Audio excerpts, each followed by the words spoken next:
ఇక ఇవాళ news papers లో ప్రధాన వార్తలు చూద్దాం. ముందుగా నమస్తే తెలంగాణ దినపత్రిక. నమస్తే తెలంగాణలో ప్రధానంగా అడవి అలుస చట్టం తెలుసా అంటూ మనకి ప్రధాన వార్త కనిపిస్తుంది. సో రాష్ట్రంలో రాజ్యాంగం అమలవుతుందా అంటూ సాధికార కమిటీ ప్రశ్నల వర్షం కురిపించింది. సో క్రిమినల్ కేసులు పెట్టాలంటూ ఆగ్రహం వ్యక్తం చేసిన పరిస్థితి కనిపిస్తుంది. దానికి సంబంధించిన వార్త ఇది. సో రాత్రికి రాత్రే బుల్డోజర్లతో విధ్వంసం అంటూ కూడా ప్రశ్నించింది. అంచనా లేకుండా చెట్లు పక్షులు ప్రాణులపై విరుచుకు పడతారా అంటూ కూడా క్వశ్చన్ చేసిన సందర్భం కనిపిస్తుంది. దానికి సంబంధించిన ఫోటోగ్రాఫ్ కూడా మనం చూస్తున్నాం. నిన్న హైదరాబాద్ లోని కంచగచ్చిబౌలిలో పర్యటించి అడవిని నరికేసిన ప్రాంతాన్ని పరిశీలిస్తున్న సుప్రీంకోర్టు సాధికార బృందంకు సంబంధించిన ఫోటోగ్రాఫ్ కూడా మనం ఇక్కడ సభ్యులను రౌండప్ చేసి మనం గమనించవచ్చు. సో ఏమున్నది కమిటీ ప్రధానంగా అంటే ఇక్కడ అటవీ శాఖ ఉన్నదా, పనిచేస్తుందా అని ప్రశ్నించింది. కంచె భూములు ఎవరివనేది పాయింట్ కాదు, అది డీమ్డ్ ఫారెస్టా కాదా అనేదే మా పరిశీలన అంటూ క్లారిఫికేషన్ ఇచ్చింది. అదే సందర్భంగా మీకు అటవీ రక్షణ చట్టాలపై అవగాహన ఉందా అంటూ కూడా క్వశ్చన్ చేసిన పరిస్థితి కనిపిస్తుంది. మీరు అడవి మీద స్వైర విహారం చేస్తుంటే పోలీసులే దగ్గరుండి మరీ రక్షణగా నిలిచారంటూ కూడా క్వశ్చన్ చేసింది. ఇదంతా చూస్తుంటే గుండె తరుక్కుపోతుంది. తప్పుడు సమాచారంతో కమిటీని తప్పుదో పట్టించాలనుకోవడం క్రిమినల్ అఫెన్సే అవుతుందంటూ వ్యాఖ్యానించింది. అధికారులపై కేంద్ర సాధికార కమిటీ మండిపాటు అంటూ చూస్తున్నాం. 3 గంటల పాటు వాడి వేడిగా సమావేశం జరిగిందనే విషయం ఇక్కడ మనకు కనిపిస్తుంది. సో ఇక్కడ క్లియర్ గా ఒకసారి మనం గమనిస్తే మీకు ఫారెస్ట్ చట్టాల మీద కనీస అవగాహన ఉందా? రాత్రికి రాత్రే అన్నేసి బుల్డోజర్లతో చెట్లు పక్షులు ప్రాణులు అంచనా లేకుండా విధ్వంసం చేస్తారా? ప్రత్యక్షంగా చూస్తుంటేనే గుండె తరుక్కుపోతుంది. మీ మీద క్రిమినల్ కేసులు పెట్టాలి. మీరు అటవీ ఆవాసం మీద స్వైర విహారం చేస్తుంటే మీకు పోలీసులు రక్షణ వలయంగా వచ్చారు. ఈ రాష్ట్రంలో అటవీ శాఖ ఉన్నదా, ఇక్కడ రాజ్యాంగం నడుస్తుందా అంటూ క్వశ్చన్ చేసిన సందర్భంగా అనిపిస్తుంది. సో ఇక్కడ చూస్తే హరిత హననంపై సుప్రీం పరిశీలన అంటూ చూస్తున్నాం. కంచగచ్చిబౌలికి కేంద్ర సాధికార కమిటీ చెట్లు నరికిన ప్రాంతంలో బృందం పర్యటన, తమతో కలిసి పరిశీలించాలన్న విద్యార్థుల అభ్యర్థనకు అధికారుల అనుమతి నిరాకరణ అంటూ చూస్తున్నాం. ఉదయం నుంచి వరుస సమావేశాలతో బిజీ విద్యార్థులు, యూనివర్సిటీ, జేఏసీ, రాజకీయ పార్టీలతో కమిటీ భేటీ, నివేదికల స్వీకరణ అంటూ చూస్తున్నాం. సో ఎంసీహెచ్ఆర్డీలో విద్యార్థులతో సమావేశం, సర్కార్ దౌర్జన్యం, పోలీసుల అక్రమ కేసులపై పూసగుచ్చినట్లు వివరించిన విద్యార్థులు అంటూ కూడా మనం ఇక్కడ వార్తని గమనించవచ్చు. సో ఇదే నేపథ్యంలో ఇక్కడ నినాదాలు చేస్తున్న విద్యార్థుల ఫోటోగ్రాఫ్స్ కూడా మనకి కనిపిస్తున్నాయి. ఇక మరోవైపు చూస్తే తాకట్టులో కనికట్టు అంటూ మనం ఇంకో ప్రధాన వార్త చూస్తున్నాం. ఆ 5,000 కోట్లు ఏమైనాయి అనేది ఇక్కడ మనం గమనించాల్సిన అవసరం కనిపిస్తుంది. ప్రధానంగా రైతు భరోసా, ఆత్మీయ భరోసా పథకాల అమలు కోసం 10,000 కోట్లు రుణం వెచ్చిస్తామని ప్రభుత్వ వర్గాలు చెప్పినట్టుగా పత్రికల్లో వచ్చిన ఒక కథనాన్ని ఇక్కడ మనం గమనించవచ్చు. సో 10,000 కోట్లు వచ్చినాయి. టీజీఐఐసికి రుణం ఇచ్చిన ఐసిఐసిఐ అంటూ ఇక్కడ రాసుకున్నారు.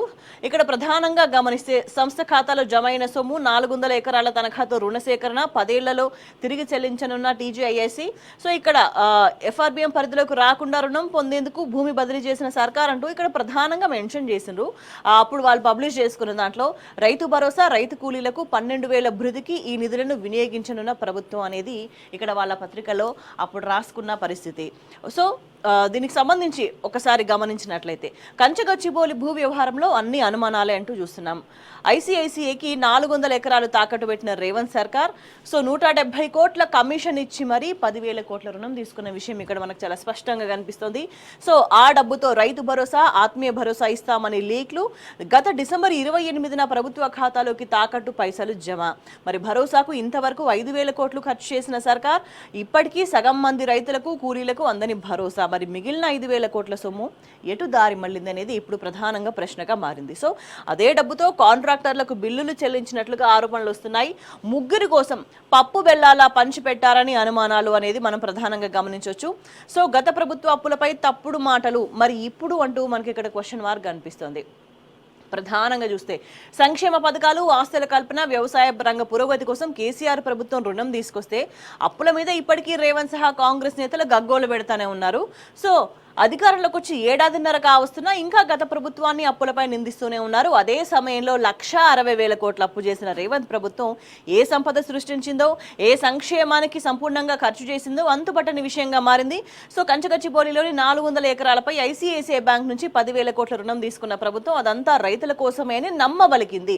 సో ఈ మేరకు రైతు భరోసా, ఆత్మీయ భరోసా కోసం రుణం తెచ్చామని చెప్పిన ప్రభుత్వం ఇప్పటిదాకా 5,000 కోట్లు మాత్రమే ఖర్చు చేసింది. మరోవైపు రైతు భరోసా, ఆత్మీయ భరోసా పంపిణీ సగంలోనే ఆగిపోయింది, అది పూర్తి కావాలి అంటే డబ్బులు కావాలి అన్నట్టుగా సర్కార్ ఇప్పుడు సన్నాయి నొక్కులు నొక్కుతుంది. సో మరి రైతు పథకాలను చూపి మరీ తీసుకొచ్చిన అప్పుల్లో 5,000 కోట్లు ఏమైనా ఎటు దారి మళ్ళినాయి అనేదే ఇప్పుడు ప్రధాన ప్రశ్నగా మారిన పరిస్థితి కనిపిస్తోంది. ఇక మరోవైపు గమనిస్తే రైతుకో న్యాయం సీఎంకో న్యాయం అంటూ ఇంకో వార్త చూస్తున్నాం. రైతు తన పొలంలో చెట్టు నరికినా జరిమానా వేస్తారు. కంచగచ్చిబౌలిలో వేల సంఖ్యలో చెట్లు కూల్చితే చర్యలేవి అంటూ మనం ఇక్కడ వార్తను గమనించాలి. 3 జింకల మృతికి కారణమైన రేవంత్ కు ఎన్నేళ్ల శిక్ష పడాలి? అటవీ రెవెన్యూ శాఖలు నిద్రపోతున్నాయా? హెచ్సియు భూముల అంశంలో రాష్ట్ర ప్రభుత్వం అన్ని నిబంధనలను ఉల్లంఘించింది అంటూ హరీష్ రావు నిలదీసిన వార్త మనకి ఇక్కడ ప్రధానంగా కనిపిస్తుంది. సో సుప్రీంకోర్టు సాధికార కమిటీకి 200 పేజీల నివేదికను అందజేసిన బీఆర్ఎస్ బృందం అంటూ కూడా మనం ఇక్కడ వార్తని గమనిస్తున్నాం. ఇక దీంతో పాటు అనేక కీలక అంశాలు అప్డేట్స్ ఒకసారి చూస్తే గుట్టుగా కుడిగట్టు అంటూ మనకి ఇంకో హెడ్లైన్ కనిపిస్తుంది. శ్రీశైలం రైట్ మెయిన్ కెనాల్ పనుల్లో ఏపీ దుందుడుకుతనం అంటూ చూస్తున్నాం. సో కేఆర్ఎంబీ ఎపెక్స్ కౌన్సిల్ అనుమతి లేకుండానే కొత్త లైనింగ్ పనులు అంటూ గమనించాలి. ఏపీ తీరుపైన అభ్యంతరం తెలుపుతూ కేఆర్ఎంబీకి తెలంగాణ సర్కార్ లేక జీబీ లింక్ పనులపైన మళ్లీ ఫిర్యాదు. కృష్ణా జలాల తరలింపును ఆపని ఏపీ అనేది మనకి ఇక్కడ ప్రధానంగా కనిపిస్తుంది. సో ఆంధ్రప్రదేశ్ ప్రభుత్వం నీటి దోపిడీ విషయంలో దుందుడుకు చర్యలు మానట్లేదు. ఇప్పటికే వివిధ రూపాల్లో నీటిని అక్రమంగా తరలించుకుపోతున్న ఏపీ సర్కార్ SRMC Srisailam right main canal ను సిమెంట్ లైనింగ్ చేపట్టి 89,762 క్యూసెక్ల సామర్థ్యానికి పెంచాలని నిర్ణయించింది. ఆ మేరకు గుట్టుగా శ్రీశైలం కుడిగట్టు ప్రధాన కాలువ లైనింగ్ పనులు చేపడుతుంది. దీనికి సంబంధించిన వార్త ఇక్కడ మనం చూస్తున్నాం. ఏపీ గత ప్రభుత్వం అధికారంలో ఉన్న సమయంలో ఎక్కడ కూడా ఇటువంటి సాహసాలకు పూనుకోని పరిస్థితి, ధైర్యం చేయని పరిస్థితి, తెలంగాణ వనరులకు సంబంధించి అప్పుడప్పుడు కుటిల ప్రయత్నాలు చేసినా కూడా ఇక్కడ ప్రభుత్వం అడ్డుకున్న పరిస్థితి సమర్థంగా కనిపించింది. కానీ ఇక్కడ ఎప్పుడైతే అధికారం చేతులు మారిందో ఆ తర్వాత నుంచి ఏపీ యథేచ్ఛగా ఇష్టం వచ్చినట్టుగా నీటి వనరులన్నింటినీ కూడా దోపిడీ చేసుకుంటూ వెళ్తున్న పరిస్థితి కనిపిస్తుంది. ఇంతకు తెగబడింది అనంటే ఇక్కడ సర్కార్ నిర్లక్ష్య వైఖరి ప్రధాన కారణంగా మనం భావించాల్సిన అవసరం కనిపిస్తుంది. ఇక మరోవైపు చూసుకుంటే వరల్డ్ బ్యాంక్ నుంచి అప్పు 4,150 కోట్లు అంటూ కనిపిస్తోంది. ఇంకో వార్త, రాష్ట్ర ప్రభుత్వానికి దశల వారీగా ఇచ్చేందుకు అంగీకారం. ఆరోగ్య రంగంలో మౌలిక సదుపాయాల కల్పనకు నిధుల వినియోగం. ఇంతకుముందు కూడా మనం పైన ఇంకొక వార్త చూసినాం. ఏ మాటలు చెప్పి అప్పు తీసుకొచ్చిండో 10,000 కోట్లు రైతులకు సంబంధించి పథకాలకు వినియోగిస్తామని చెప్పి అందులో మరి 5,000 కోట్లు ఎటువైనాయో స్వాహానియో తెలియని పరిస్థితి కనిపిస్తుంది కాంట్రాక్టర్ల కోసం. మరి ఇక్కడ మళ్ళొక్కసారి ఆరోగ్య రంగంలో మౌలిక సదుపాయాల కల్పనకు నిధుల వినియోగం అంటూ మాటలు చెప్తున్నారు. అల్టిమేట్గా చూసుకుంటే అప్పులు తెచ్చుకోవడం మాత్రమే ప్రధాన ఉద్దేశంగా ఈ కాంగ్రెస్ ప్రభుత్వానికి కనిపిస్తుంది. ఇక మరోవైపు చూసుకుంటే డీకే ఆఫీస్లో విచ్చలవిడి అవినీతి అంటూ ఇంకో వార్త చూస్తున్నాం. బ్రోకర్లతో నిండిన కర్ణాటక డిప్యూటీ సీఎం ఆఫీస్ అనేది మనకు ప్రధానంగా కనిపిస్తుంది. అవినీతి చీడలో బీజేపీని మించిన కాంగ్రెస్ సర్కార్ అంటూ కాంట్రాక్టర్ల సంఘం సంచలన ఆరోపణలు అంటూ మనం వార్తని చూస్తున్నాం. సో కర్ణాటకలో అదే పరిస్థితి. ఆల్మోస్ట్ కర్ణాటకలో ఎటువంటి సిచ్యువేషన్స్ నెలకొంటున్నాయో ఆ తర్వాత తెలంగాణలో మళ్ళీ అవే రిపీట్ అవుతున్న సందర్భాలు అనేకం చూస్తూ ఉన్నాం. మరి ఇప్పుడు కర్ణాటకలో ఇటువంటి సిచ్యువేషన్ ఉంది, తెలంగాణలో కూడా అవినీతి ప్రభుత్వం నడుస్తుందని తీవ్రమైన ఆరోపణలు కూడా కొనసాగుతున్న నేపథ్యంలో ఏం జరుగుతుందనేది వేచి చూడాల్సిన అవసరం కనిపిస్తుంది. ఇక మరోవైపు చూసుకుంటే కేసీఆర్ ముందు చూపు ఉపాధికి దారి చూపు అంటూ మనకి ఇంకో వార్త కనిపిస్తుంది. ఇక్కడ టెక్స్పో రెడీ, సిరిసిల్లలో ఉత్పత్తికి సిద్ధమైన మరో వస్త్ర పరిశ్రమ అంటూ చూస్తున్నాం. కేటీఆర్ చొరవతో అపారెల్ పార్క్లో 2వ పరిశ్రమ ఏర్పాటు అంటూ మనం వార్తను గమనించాలి. ఇక్కడ 2022లో 102 కోట్లతో ఎంఓయు, 3 ఏళ్లలో నిర్మాణం, 1,600 మందికి ఉపాధి, మునుముందు మరో 2,000 మందికి అంటూ చూస్తున్నాం. సో ఇప్పటికే గోకుల్దాట్ పరిశ్రమలో 1,500 మందికి ఉద్యోగాలు, అదే బాటలో టెక్స్పోర్ట్ సాకారం, నేడు పరిశ్రమ ప్రారంభం అంటూ మనం వార్తని గమనించవచ్చు. సో ఇక్కడ పరిశ్రమ ఏర్పాటుకైన వ్యయం 102 కోట్లు, ఏటా ఎగుమతి చేసే దుస్తుల విలువ 300 కోట్లు, ఎగుమతి చేసే దేశాలు అమెరికా, యూకే. ఏటా తయారయ్యే దుస్తులు 70 లక్షలు, షెడ్ల విస్తీర్ణం 7 ఎకరాలు, షెడ్ల నిర్మాణానికి వ్యయం 60 కోట్లు.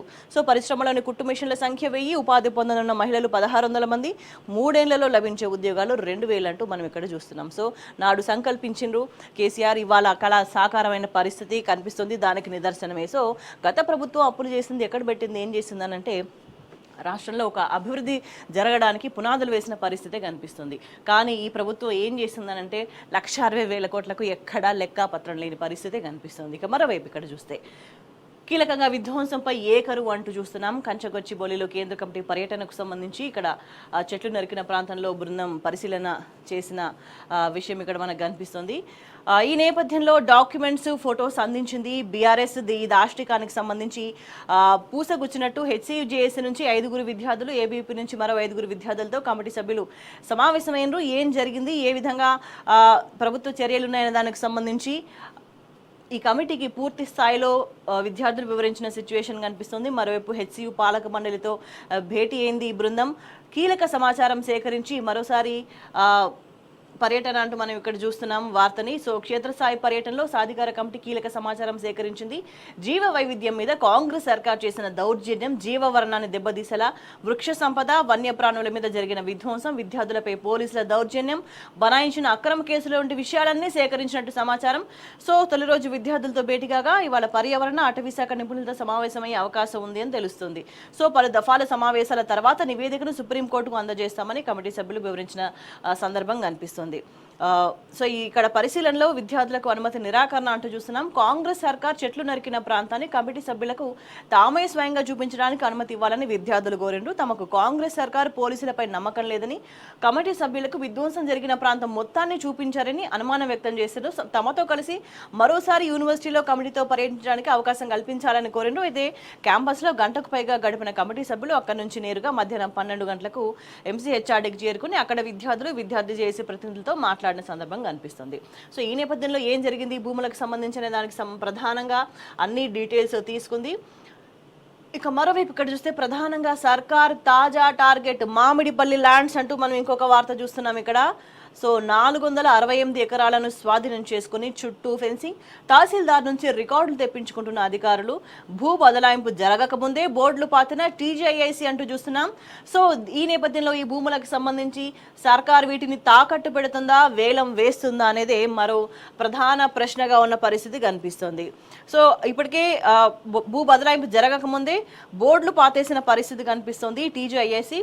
సో ఇక్కడ చూస్తే మహేశ్వరం మండలం రావిరాల గ్రామాల్లో విస్తరించున్నాయి. మామిడిపల్లి మహేశ్వరంలో ఇక్కడ ఎంజీఏ అకాడమీస్ భారత్కు ఇచ్చిన భూములు.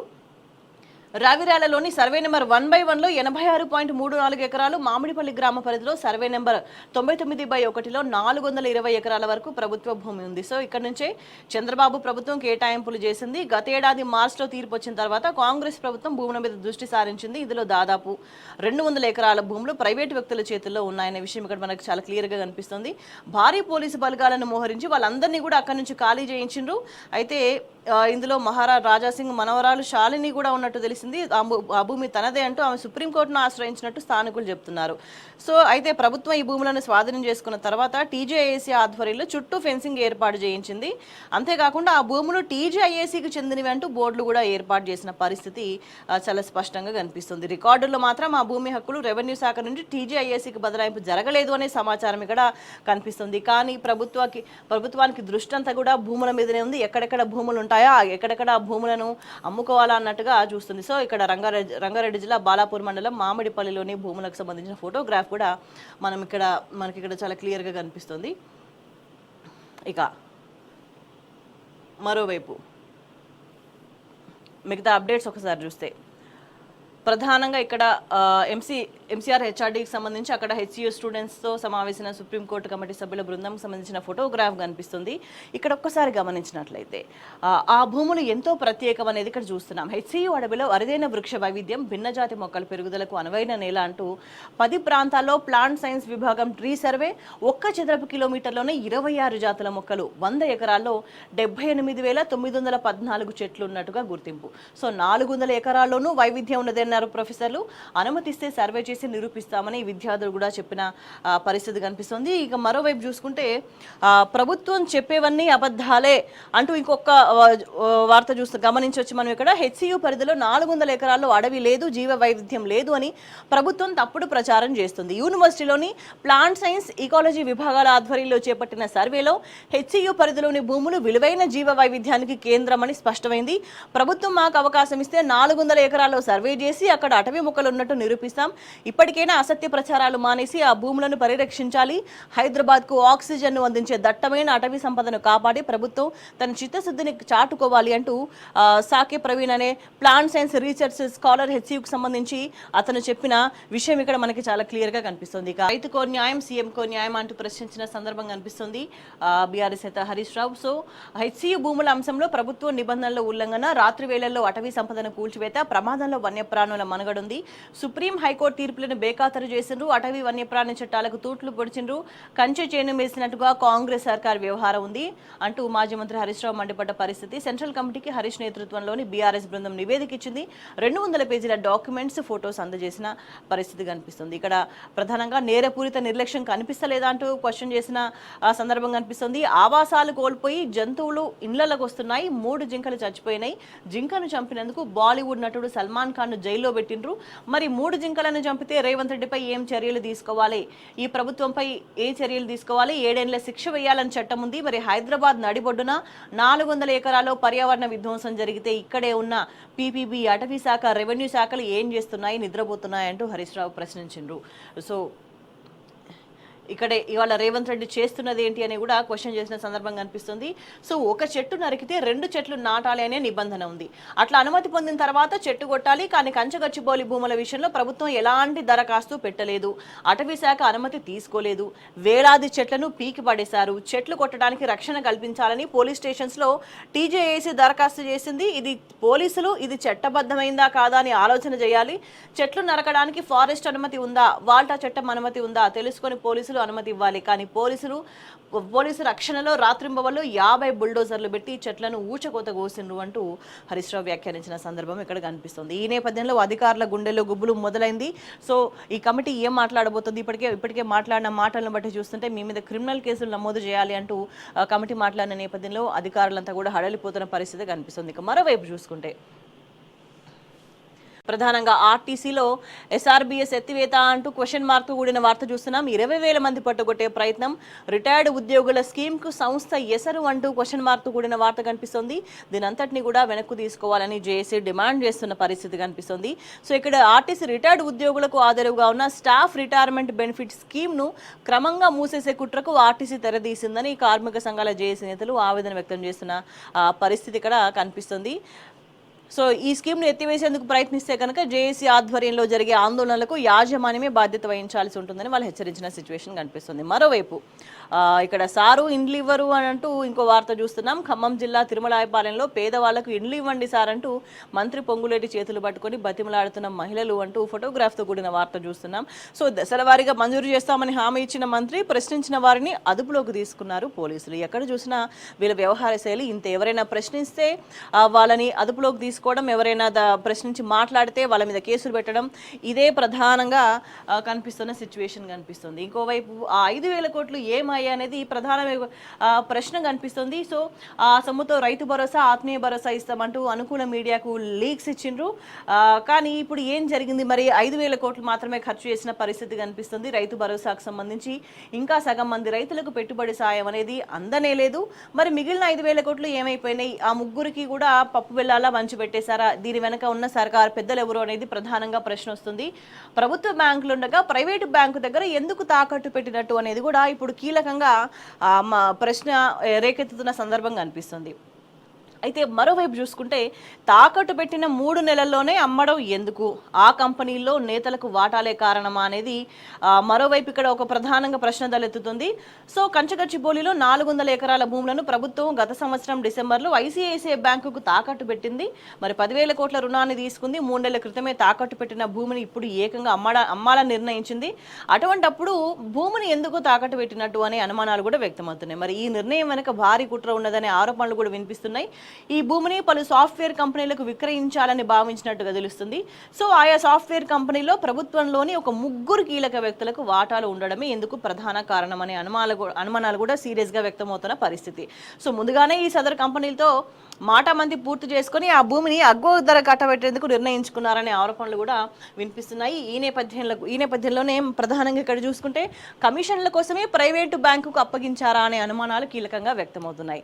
సో కంచగచ్చిబౌలి భూములను తాకట్టు పెట్టి రుణం తీసుకోవడానికి ప్రభుత్వం ప్రైవేటు బ్యాంకు ఐసిఐసిఐని ఎంచుకుంది. ఎస్బీఐ వంటి ప్రభుత్వ బ్యాంకులను పక్కన పెట్టి రిస్క్తో కూడిన ప్రైవేటు బ్యాంకులో 1,000 కోట్ల విలువైన భూమిని తాకట్టు పెట్టడం మీద అనుమానాలు వ్యక్తమవుతున్నాయి. మరి దీని వెనుక కమిషన్ల కహాని ఉన్నట్టుగా అనుమానాలు ఉన్నాయి. మరి సాధారణంగా ప్రభుత్వ బ్యాంకులతో పోలిస్తే ప్రైవేటు బ్యాంకుల్లో ఆయా ఉద్యోగులు సాధించిన లావాదేవీలను బట్టి ఇన్సెంటివ్స్, ప్రమోషన్స్ ఉంటాయి. దీంతో పాటు అధిక మొత్తంలో బ్యాంక్ ట్రాన్సాక్షన్స్ చేసే వాళ్లకు, డిపాజిట్లు చేసే వాళ్లకు సదరు బ్యాంకులు పెద్ద మొత్తంలో కమిషన్లు ఇస్తాయనే ఆరోపణలు ఉన్నాయి. సో ఇందులో భాగంగానే రిస్క్ లేని ప్రభుత్వ బ్యాంకులను కాదని రిస్క్తో ఉన్న ప్రైవేటు బ్యాంకులో 400 ఎకరాలు కుదోబెట్టి రుణం తీసుకున్నారు అనే ఆరోపణలు వినిపిస్తున్నాయి అనేది ప్రధానంగా కనిపిస్తుంది. సో ఈ నేపథ్యంలో మరోవైపు అనేక ప్రశ్నలు వస్తున్నాయి. 100 కోట్ల విలువ 52 కోట్లకు ఎట్లా తగ్గిందనేది ఇక్కడ ప్రధానంగా క్వశ్చన్ వస్తుంది. ఎకరం భూమి ధర 100 కోట్లు పలుకుతున్న నేపథ్యంలో ఎందుకు 52 కోట్లకు తగ్గించిండ్రు అనేది మరో ప్రశ్న రేకెత్తుంది. అగ్గువలో తక్కువకి ఈ భూములన్నీ కూడా కొట్టేయాలనే కుట్ర నేపథ్యంలోనే ఇదంతా కూడా జరుగుతుంది అనే అనుమానాలు బలపడుతూ వస్తున్నాయి రోజు రోజుకు.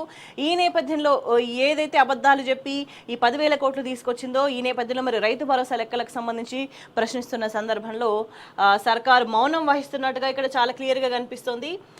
బ్రోకర్లకు 170 కోట్లు మరి అప్పు చేసి పంచిపెట్టడం అంటే ఇదేనేమో అనేది మనం చూస్తున్నాం. 100 కోట్ల ప్రజాధనాన్ని కాంగ్రెస్ సర్కార్ బ్రోకర్లకు దారబోస్తుంది అనేది ప్రధానంగా కనిపిస్తుంది. 170 కోట్లు బ్రోకర్లకు ఇచ్చి మరి అప్పు తీసుకురావాల్సిన అవసరం ఏముంది? ఇందుకోసమే ప్రైవేట్ బ్యాంక్ను చూస్ చేసుకున్నారు. ఈ కమిషన్ల వ్యవహారమే వీటన్నిటిలో ప్రధానంగా కనిపిస్తుంది. సో ఆ సొమ్ము అనేది ముగ్గురు జేబుల్లోకైనా 5,000 కోట్ల సొమ్ము ఎక్కడికి పోయింది అనేది కూడా ప్రధానంగా ప్రశ్నలు రేకెత్తుతున్న సిచ్యువేషన్ కనిపిస్తుంది. గతంలో మరి కేసీఆర్ మీద నీలాపనిందలు వేసి మరి ఇప్పుడు రేవంత్ చేస్తున్నది ఏంటి అని కూడా ప్రధానంగా ప్రశ్నలు వస్తున్న సిచ్యువేషన్ కనిపిస్తుంది. సో ప్రభుత్వ సంస్థలకు ఇస్తేనే కేసులు విచారణలో, మరి ఇప్పుడు ప్రైవేట్కి ఇస్తే ఏం చేయాలంటే కూడా క్వశ్చన్ చేస్తున్న సందర్భం ఇక్కడ చాలా క్లియర్గా కనిపిస్తుంది. సో అప్పుల సృష్టికి బ్రోకర్ అనేది ఇంకొక వార్త మనం ప్రధానంగా చూడాలి ఇక్కడ. ఇది రేవంత్ రెడ్డి సర్కార్ ఘనకార్యం. అసెంబ్లీలో సర్కార్ లిఖితపూర్వక సమాధానం అంటూ మనం ఇక్కడ క్లియర్గా గమనించవచ్చు. సో రేవంత్ రెడ్డి సర్కార్ అప్పులు తెచ్చుకోవడానికి కూడా ఒక బ్రోకరేజ్ సంస్థను పెట్టుకుంది. కొత్త అప్పులు సృష్టించి ఇప్పించేందుకు ఆ సంస్థకు ప్రభుత్వం కమిషన్ కూడా చెల్లిస్తుంది. పెద్ద మొత్తంలో అప్పులు చేసి ప్రజలపై భారం మోపడంతో పాటు ప్రజాధనాన్ని పప్పు బెల్లంలా పంచిపెడుతుంది అంటూ మనకి ఇక్కడ వార్త ప్రధానంగా కనిపిస్తుంది. ఈ ప్రభుత్వం ఏం చేస్తుంది అని అంటే కేవలం డబ్బులు దండుకోవడం మాత్రమే ప్రధాన ధ్యేయంగా కనిపిస్తుంది. ఉన్న భూములన్నీ ఎక్కడెక్కడ భూములు ఉన్నాయని ఆ భూములని అమ్ముకోవడానికే ప్రయత్నం చేస్తున్న సందర్భం కనిపిస్తుంది. ఒకటి కాకపోతే ఇంకోటి, అది కాకపోతే మరొకటి. అల్టిమేట్గా ప్రభుత్వం దృష్టి అంతా కూడా భూముల మీదే ఉన్న సిచ్యువేషన్ కనిపిస్తుంది. ఒకవైపు వాస్తవ పరిస్థితి ఇట్లా ఉంటే మరి ప్రభుత్వ అనుకూల మీడియా ఏ విధంగా మళ్ళొక్కసారి తప్పుడు వార్తలు రాసే ప్రయత్నం చేసిందో. అధికారంలో ఉన్న కాంగ్రెస్ ప్రభుత్వానికి కోట్లంటే కూడా లెక్కలేని పరిస్థితి చాలా క్లియర్గా కనిపిస్తుంది. ఒకవైపు సుప్రీంకోర్టు సాధికార కమిటీ మరి కంచగచ్చిబౌలిలో పరిస్థితి ఏంటి, క్షేత్రస్థాయిలో ఎట్లా ఉందని అధ్యయనం చేయడానికి వచ్చిన నేపథ్యంలో కూడా మళ్ళీ ప్రభుత్వ అనుకూల మీడియా తప్పుడు వార్తలు, తప్పుడు కథనాలు ప్రచారం చేసే పనిలోనే నిమగ్నమైందని చెప్పొచ్చు. దానికి నిదర్శనమే వాళ్ళ బాగా ఇష్టమైన పత్రిక ఆంధ్రజ్యోతి. మరి వాళ్ళు రాసుకున్న వార్తను ఒకసారి మనం చూస్తే, రక్షిత అటవీ భూమి అనొచ్చా, కంచగచ్చిబౌలి 400 ఎకరాలకు అర్హత ఉందా అంటూ వాళ్ళు రాసుకున్న పరిస్థితి కనిపిస్తుంది. ఒకవైపు అంటే ఇంత విధ్వంసం జరుగుతుంటే మీరు ఏం చేస్తున్నారు, మీరు ఇక్కడ అటవీ శాఖ ఉందా, పని చేస్తుందా, మీరంతా అధికారులు, మీ మీద క్రిమినల్ కేసులు నమోదు చేయాల్సిన అవసరం ఉంటుందని ఒకవైపు కమిటీ మాట్లాడుతున్న నేపథ్యంలో మరి వీళ్ళు ఏం రాసుకుంటున్నారు? ఇంకా కూడా వాళ్ళు అనుకున్నదే ప్రచారం చేయడానికి తీవ్రంగా పదే ప్రయత్నం చేస్తున్నారు. ఈ విషయం చాలా క్లియర్గా కనిపిస్తుంది. సో ఎన్ని చెట్లు ఉన్నాయి, ఏ రకాలు ఉన్నాయి, ఏ పద్ధతుల్లో తొలగించిండ్రు, ఏం చేస్తున్నారు, వన్యప్రాణుల పునరావాసానికి అధికారులు ప్రశ్నించిన కేంద్ర సాధికార కమిటీ అని రాసుకున్నారు. అటవీ భూమి కాదని స్పష్టం చేసిన ప్రభుత్వం అంటూ రెవెన్యూ రికార్డులో స్పష్టంగా ఉంది. ఇది కాంచాస్తంభాలు పోరంబోకు సర్కార్ అని ఈ ప్రభుత్వం ఈ విధంగా వెల్లడించింది కమిటీ, కానీ వీళ్ళంతా రాసుకున్న పరిస్థితి క్లియర్గా కనిపిస్తుంది. ఇంకొక వైపు టాప్ 10 యూనివర్సిటీలో సగం 500 ఎకరాల లోపే అంటూ ఈ విధంగా తెలంగాణలో ఉన్న భూములు అమ్మాలే, రేవంత్ సర్కారు అమ్ముకునే విధంగా వీళ్ళంతా కూడా ప్రోత్సహించిన పరిస్థితి కనిపిస్తుంది. తెలంగాణ రాష్ట్ర ఏర్పాటుకు ముందు కూడా తెలంగాణ మీద విషం కక్కిన ఈ పత్రికలు ఇంకా కూడా గతంలో కేసీఆర్ అధికారంలో ఉన్న సందర్భంలో, బీఆర్ఎస్ అధికారంలో ఉన్న సందర్భంలో సాహసం చేయలేకపోయినారు. కానీ మళ్ళీ అధికారం చేతులు మారంగానే విషం కక్కుతున్న పరిస్థితి కనిపిస్తుంది. ఎందుకంటే ఇక్కడ అన్ని కూడా తెలంగాణలో ఉన్న భూములన్నీ అమ్మేసుకోవాలి, తెలంగాణ మొత్తం ఆగమైపోవాలన్నదే వీళ్ళకి ప్రధాన ఉద్దేశంగా కనిపిస్తుంది. అందుకోసమే ఇట్లా తప్పుడు ఇంటెన్షన్స్తో కథనాలన్నీ కూడా ప్రచారం చేసుకుంటున్న పరిస్థితి మనకి ఇక్కడ చాలా క్లియర్గా కనిపిస్తుంది. సో తెలంగాణ ఆగం కావడం అనేది వీళ్ళ ప్రధాన ఉద్దేశం అనేది మనం ఇక్కడ కీలకంగా గమనించవచ్చు. సో ఇంకొక వైపు చూసుకుంటే ఈ పత్రికే కాదు, మరో పత్రిక కూడా ఇటువంటి చర్యలకే పాల్పడ్డ సిచ్యువేషన్ మనకు కనిపిస్తుంది. మనం ఒకసారి గమనించినట్లయితే ప్రధానంగా ఈ పత్రిక కూడా ఇక్కడ ఏం రాసుకున్నారు, ఆ 400 ఎకరాలు పక్కా ప్రభుత్వ భూమి. సో రికార్డులో ఎక్కడా అడవి అని లేదు, హెచ్సియుకు సంబంధం లేదని హైకోర్టు చెప్పింది. కంచగచ్చిబౌలిలో ల్యాండ్స్పై సుప్రీంకోర్టు ఎంపవర్డ్ కమిటీకి రాష్ట్ర ప్రభుత్వం నివేదిక. సో ప్రధానంగా పత్రికలు ఏం వార్తలు రాయాలి, సుప్రీంకోర్టు నుంచి ఒక కమిటీ వచ్చినప్పుడు మరి ఆ కమిటీ ఏమన్నది, ఏం జరిగిందని రాయాలి. కానీ వాళ్ళు ఏం రాస్తారు ఈ వ్యవహారానికి సంబంధించి అంటే ఆ 400 ఎకరాలు పక్కా ప్రభుత్వం ఉంటే ఇదే ప్రధాన వార్త, ఇదే వాళ్ళ స్టేట్మెంట్, అంటే ఇదే వాళ్ళు నిజమని నమ్మాలి ప్రజలు అన్నట్టుగా వార్తలు ప్రచారం చేసుకున్న సందర్భంగా అనిపిస్తున్నది. సో ఎక్కడ చూసినా మరోవైపు వీళ్ళకి ప్రధాన వార్త ఇంకో ఏం కనిపిస్తుంది అంటే వీళ్ళకి బ్రాండింగ్ చేస్తున్నారు ఈ పత్రికలన్నీ కలిసి. ముఖ్యమంత్రికి యంగ్ ఇండియా నా బ్రాండ్, ఆయన నిన్న మాట్లాడిన మాటలన్నీ కూడా. ఎందుకంటే గతంలో చంద్రబాబుకు బ్రాండ్ ఉందంట, వైఎస్ఆర్కి బ్రాండ్ ఉందంట, మధ్యలో బ్రాండ్ లేదు, ఏమీ లేదంట. మరి తెలంగాణ ప్రజలు ఎందుకు ప్రశాంతంగా ఉన్నారు, ఎందుకు ఇప్పుడు గోసపడుతున్నారు అనేది ఆయన కళ్ళకు కనిపిస్తలేదు. సో నా బ్రాండ్ ఏందో వాళ్ళకి అర్థం చేసుకోలేకపోతున్నారని కూడా నేను వ్యాఖ్యానించిండు ముఖ్యమంత్రి. ఈ నేపథ్యంలో ఆయన బ్రాండ్ ఏంటంటే ఓటుకు నోటే ఆయన బ్రాండ్ అనేది ప్రజలంతా అంటున్న నేపథ్యంలో ఆయనకి బాగా బాధ అవుతున్న సందర్భం కనిపిస్తుంది కదా. సో ఆయనకైనా బ్రాండింగ్ చేసుకునే ప్రయత్నం చేస్తున్నాడు. ఈ నేపథ్యంలో ఈ పత్రికలను కూడా వంతబాడుతున్న పరిస్థితి చాలా క్లియర్గా కనిపిస్తుంది. మరోవైపు వీళ్ళ మరో ఇష్టమైన పత్రిక కూడా ఇవే ప్రధానంగా వార్తలు కనిపిస్తాయి. మరి సుప్రీం నుంచి కమిటీ అక్కడి నుంచి వస్తే అది పెద్ద వార్త కాదు, కానీ ఈయన బ్రాండింగే ప్రధానమైన వార్తగా అనిపిస్తుంది. ఇక్కడ వీళ్ళకి ఇక్కడ కూడా చెట్లు నరికేశారు, వాల్టా చట్టాన్ని అనుసరించారా, అధికారులను ప్రశ్నించిన సుప్రీంకోర్టు కమిటీ. దీనికి సంబంధించి ఇంతవరకు వీళ్ళకి ఇంతే వార్త కనిపిస్తుంది. ఏమన్నది మరి ఇది తప్పని చెప్పింది కమిటీ, అడవులను కాపాడాలి. సో ఏ చట్టాలు ఉన్నాయి, చట్టాలు చదువుకున్నారా, ఏం జరుగుతుంది, ఏం చేస్తున్నారు, ఇక్కడంతా పరిస్థితి చూస్తే మాకే గుండె దరుక్కపోతుంది అనేసి కమిటీ మాట్లాడిన మాటలకు సంబంధించి ఎక్కడ కనీస ప్రస్తావన లేదు. వీళ్ళందరికీ కావాల్సింది ఏంటంటే ఈ గుంపు మీడియా అంతా కూడా ఆయనతో ముఖ్యమంత్రితో చేరి ముఖ్యమంత్రికి భజన చేస్తుంది, ప్రభుత్వానికి భజన చేస్తుంది, తెలంగాణను నాశనం చేయాలని కంకణం కట్టుకున్నాయి మీడియా సంస్థలు అనేది చాలా స్పష్టంగా అర్థమవుతుంది. ఏది ఏం చేసినా వాస్తవాలు, ఇది తెలంగాణ నేల, మరి తెలంగాణ నేల మీద గౌరవానికి పోరాటం జరిగింది, ఉనికి కోసం పోరాటం జరిగింది. అందుకే స్వరాష్ట్ర ఏర్పాటుకు సంబంధించిన ఆకాంక్ష రేకెత్తింది, ఉద్యమం జరిగింది, రాష్ట్రం సాధించుకున్నారు. వీటన్నిటిని కూడా ఈ నేల స్వభావాన్ని మరిచిపోయి, పోరాటాన్ని మరిచిపోయి మేము ఇష్టం వచ్చినట్టు వ్యవహరిస్తామంటే మరి ప్రజాగ్రహాన్ని అంతకుముందు ఒకసారి చవి చూసిండ్రు, మరి మళ్ళొక్కసారి ప్రజాగ్రహాన్ని వీళ్ళంతా కూడా చవి చూడక తప్పని పరిస్థితులే రేపటి రోజుల్లో రాబోతున్నాయని మరోసారి స్పష్టమవుతుంది.